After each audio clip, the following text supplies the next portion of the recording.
আসসালামু আলাইকুম, সবাইকে স্বাগত জানাচ্ছি আমার দেশ আজকের বিশ্বে। আপনাদের সঙ্গে আছে আমি হুমায়ুন নাওচিন। দর্শক, শুরুতেই জানাবো সংবাদ শিরোনাম। হরমুজে ভারতীয় ট্যাংকারে ইরানের গুলি, পিছু হটল 2 জাহাজ। ভারতে আবারও আছড়ে পড়ল যুদ্ধ বিমান, বাতিল বহু ফ্লাইট। মধ্যপ্রাচ্যের সংঘাত, কূটনৈতিক সফর শেষ করলেন শেহবাজ ও আসিম মুনির। ইরান দ্বিতীয় দফা আলোচনা করতে এখনো রাজি হয়নি। ইরান 50 দিন ধরে ইন্টারনেট সংযোগ বিচ্ছিন্ন। বুধবারের মধ্যে চুক্তি না করলে ইরানে আবার হামলা শুরু। নীরবতা ভেঙে কঠোর হুঁশিয়ারি ইরানের সর্বোচ্চ নেতার। দর্শক, শুনছিলেন সংবাদ শিরোনাম, এবারে জানাবো বিস্তারিত। হরমুজ প্রণালীতে প্রবেশের সময় ইরানের নৌবাহিনীর গুলির মুখে পড়ে 2টি ভারতীয় জাহাজ পিছু হটতে বাধ্য হয়েছে বলে জানিয়েছে ইরানের রাষ্ট্রীয় গণমাধ্যম। খবরে বলা হয়েছে, জাহাজগুলোর একটি ছিল ভারতীয় পতাকাবাহী একটি ভিএলসিসি সুপার ট্যাঙ্কার, যা প্রায় 20 লাখ ব্যারেল ইরাকি তেল বহন করছিল। ঘটনার অডিও রেকর্ডিংয়ে জাহাজগুলোর ক্যাপ্টেনদের বলতে শোনা যায় তারা প্রণালী অতিক্রমের জন্য অনুমতি পেয়েছিলেন। তবে ইরানের নৌবাহিনী থেকে জানানো হয় বর্তমানে এই জলপথ দিয়ে কোনো জাহাজ চলাচলের অনুমতি নেই। বার্তা সংস্থা রয়টার্স জানিয়েছে, ইরানি বাহিনী ট্যাঙ্কারগুলোকে স্পষ্টভাবে জানিয়ে দেয় যে প্রণালীতে নতুন করে কোনো জাহাজ প্রবেশ করতে পারবে না। এর আগে ইরানের সামরিক বাহিনী ঘোষণা দিয়েছিল, যুক্তরাষ্ট্র ইরানি বন্দরগুলোর ওপর আরোপিত নৌ অবরোধ তুলে না নিলে হরমুজ প্রণালী আবারও বন্ধ করে দেওয়া হবে। ভারতের পুনের আন্তর্জাতিক বিমানবন্দরে ভারতীয় বিমান বাহিনীর একটি যুদ্ধ বিমান যান্ত্রিক ত্রুটির কারণে রানওয়েতে আছড়ে পড়েছে। শুক্রবার গভীর রাতে ঘটা এই দুর্ঘটনার জেরে বিমানবন্দরের একমাত্র রানওয়েটি দীর্ঘ সময় বন্ধ রাখতে হয়, যার ফলে শনিবার সকাল পর্যন্ত বহু যাত্রীবাহী ফ্লাইট বাতিল করা হয়েছে। বিমানবন্দর কর্তৃপক্ষ জানিয়েছে, শুক্রবার স্থানীয় সময় রাত 10টা 25 মিনিট নাগাদ অবতরণের সময় একটি যুদ্ধ বিমানের আন্ডার ক্যারেজ বা চাকা কাজ না করায় সেটি সরাসরি রানওয়েতে আছড়ে পড়ে। এতে বিমানটি রানওয়ের মাঝখানে আটকে পড়ে এবং সম্পূর্ণ পথটি অবরুদ্ধ হয়ে যায়। পুলিশের পক্ষ থেকে একে একটি হার্ড ল্যান্ডিং হিসেবে বর্ণনা করা হয়েছে। প্রতিরক্ষা সূত্র জানিয়েছে, এই ঘটনায় একটি সুখোই 30 MKI যুদ্ধ বিমান জড়িত ছিল, কিন্তু ভারতীয় বিমান বাহিনী বিমানটির ধরন নিশ্চিত করেনি। যুক্তরাষ্ট্র ও ইরানের মধ্যে সংঘাত নিরসনের প্রচেষ্টাকে আরো এক ধাপ এগিয়ে নিতে আলাদাভাবে কূটনৈতিক সফর শেষ করেছেন পাকিস্তানের প্রধানমন্ত্রী ও সেনাপ্রধান। ইতোমধ্যে তুরস্ক থেকে দেশে ফিরেছেন প্রধানমন্ত্রী শেহবাজ শরীফ। পাশাপাশি ফিল্ড মার্শাল আসিম মুনিরও ইরানের রাজধানী তেহরান থেকে পাকিস্তানে পৌঁছেছেন। শনিবার পাকিস্তানের সামরিক বাহিনীর এক বিবৃতিতে জানানো হয়েছে, 3 দিনের তেহরান সফরে আসিম মুনির ইরানের শীর্ষ নেতৃত্ব এবং শান্তি আলোচনায় নিয়োজিত প্রতিনিধিদের সঙ্গে বৈঠক করেছেন। সামরিক বাহিনী আরো জানায়, আগামী কয়েকদিনের মধ্যে ইসলামাবাদে প্রত্যাশিত যুক্তরাষ্ট্র ইরান আলোচনার আগে আসিম মুনিরের এই সফর সমঝোতামূলক সমাধানে সহায়তা করার লক্ষ্যে এবং শান্তি, স্থিতিশীলতা ও সমৃদ্ধির প্রচারের ক্ষেত্রে পাকিস্তানের অবিচল সংকল্পকে তুলে ধরেছে। সফরকালে ফিল্ড মার্শাল আসিম মুনির ইরানের প্রেসিডেন্ট, পররাষ্ট্রমন্ত্রী, পার্লামেন্ট স্পিকার এবং সামরিক বাহিনীর কেন্দ্রীয় কমান্ড সেন্টারের প্রধানের সঙ্গে আলোচনা করেন। উল্লেখ্য, ইরানের পার্লামেন্ট স্পিকার মোহাম্মদ বাঘের গালিবাফ এবং পররাষ্ট্রমন্ত্রী আব্বাস আরাকচি গত সপ্তাহে যুক্তরাষ্ট্রের সঙ্গে শান্তি আলোচনার জন্য ইসলামাবাদে ইরানি প্রতিনিধি দলের নেতৃত্ব দিয়েছিলেন। এটি ছিল কয়েক দশকের মধ্যে ওয়াশিংটন ও তেহরানের মধ্যে সর্বোচ্চ পর্যায়ে সরাসরি যোগাযোগ।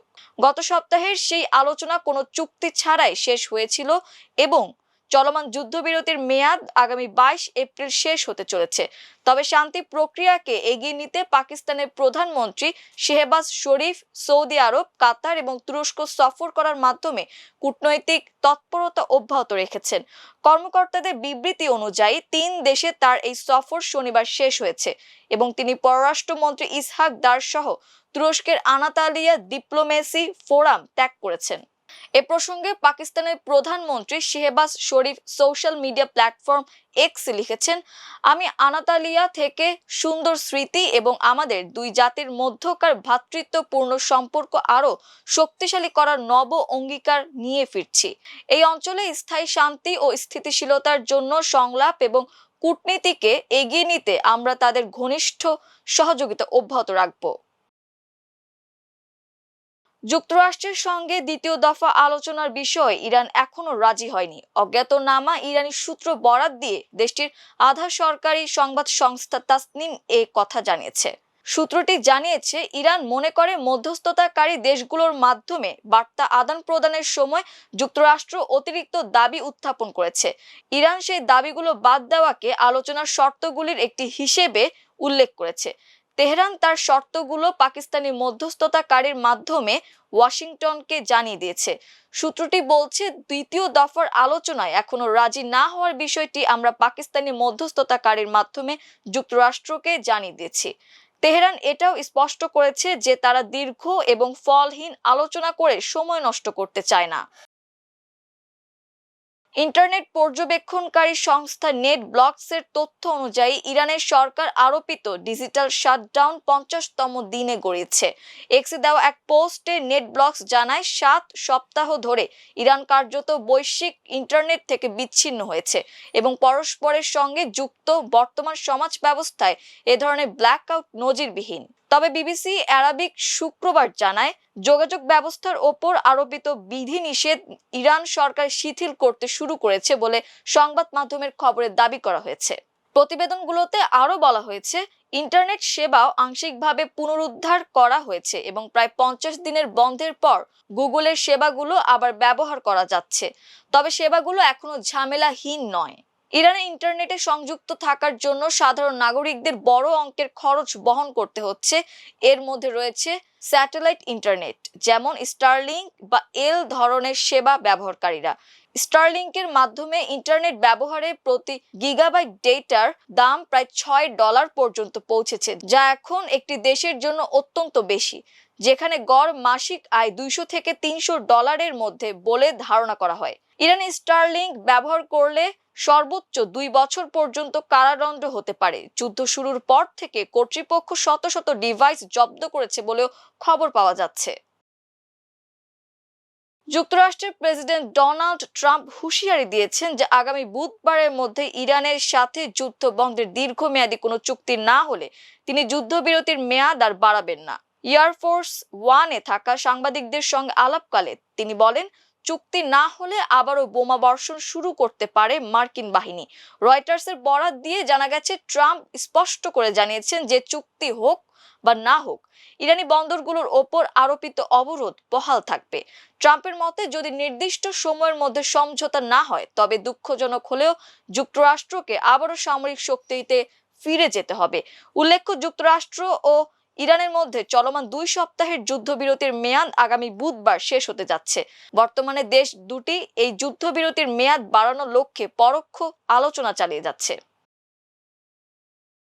ইরানের সেনাবাহিনী দিবস উপলক্ষে দেওয়া এক বিশেষ বার্তায় দেশটির সর্বোচ্চ নেতা আয়াতুল্লাহ মোজতবা খামেনি কুফর ও দাম্ভিক শক্তির বিরুদ্ধে প্রতিরোধ অব্যাহত রাখার দৃঢ় অঙ্গীকার ব্যক্ত করেছেন। সামাজিক মাধ্যম টেলিগ্রামে দেওয়া ওই বার্তায় তিনি বর্তমান সংঘাতকে ইরানের বিপ্লবী ঐতিহ্যের একটি অবিচ্ছেদ্য অংশ হিসেবে চিত্রায়িত করেন। তিনি দাবি করেন, ইরানের সেনাবাহিনী তথাকথিত 2 শত্রুপক্ষ যুক্তরাষ্ট্র ও জায়নবাদী শক্তির দুর্বলতা ও অবমাননা বিশ্ববাসীর সামনে উন্মোচিত করেছে। মোজতবা খামেনি তার বার্তায় ইরানি বাহিনীর সামরিক সক্ষমতার প্রশংসা করে বলেন, সেনাবাহিনীর ড্রোনগুলো আমেরিকান ও জায়নবাদী অপরাধীদের ওপর বজ্রপাতের মতো আঘাত হানছে। সেই সঙ্গে দেশটির নৌবাহিনী শত্রুদের নতুন পরাজয় তিক্ত স্বাদ আস্বাদন করাতে সম্পূর্ণ প্রস্তুত রয়েছে বলেও তিনি হুঁশিয়ারি উচ্চারণ করেন। দর্শক, এই ছিল আমার দেশ আজকের বিশ্বে। এতক্ষণ আমাদের সঙ্গে থাকার জন্য অসংখ্য ধন্যবাদ। আল্লাহ হাফেজ।